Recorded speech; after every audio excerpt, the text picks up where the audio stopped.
Nasugatan ang isang motorcycle rider at kanyang angkas nang makaladkad ng truck ng basura sa Quezon City.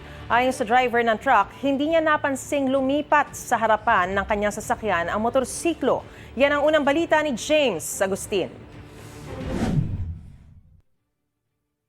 Nakahinto ang mga sasakyan sa Sergeant Rivera Street Corner, Santo Domingo Avenue sa Quezon City pasado alas 11 kagabi.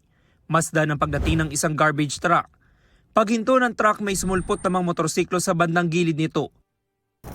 Nang mag-go na ang traffic light, nabangga ng truck ang motorsiklo at nakaladkad dito ng ilang metro. Hindi na nahagip sa CCTV ang mga sumunod na pangyayari. Ayon sa mga responding rescuer, mahigit 10 metro nakaladkad ang babaeng rider habang nasa 5 metro ang babaeng angkas. Napuruhan ang kaliwang binti ng rider. Ang nabutan lang namin doon, nakahiga na siya. Yun lang ang nakita namin. Tapos ngayon, kagad namin rescue. Ilinagay namin sa stretcher para dinala namin kagad sa ospital. Nakapagsalita naman, kaya nga lang talaga ang binti niya, wala na talagang laman, balat lang talagang. Nakita namin, puro buto na. Binigyan din ng paunang lunas ang angkas na dinala sa ospital kalaunan. Nagtamo siya ng mga sugat sa iba't ibang bahagi ng katawan.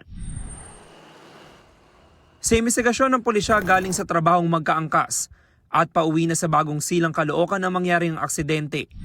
Puno naman ng basura ang truck na galing sa Caloocan at magtatapon sa San Mateo, Rizal. Ayon sa driver ng garbage truck, hindi niya napansin ang motorsiklo. Stop po kami nung time na yon.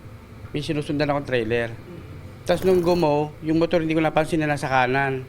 Nung pag-go niya namin, lumipat pala sa harap ko. Hindi ko rin napansin na nandun na sila sa ilalim. Tapos bumubusina nasa likod ko, kala ko siya yung nakasagian ko. Kung hindi siya bumusina na malakas, hindi ako hinto. May motor na pala ho sa ilalim yung pagtingin ko.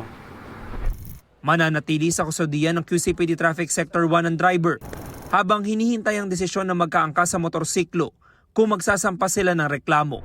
Ito ang unang balita. James Agustin para sa GMA Integrated News. Gusto mo bang mauna sa mga balita?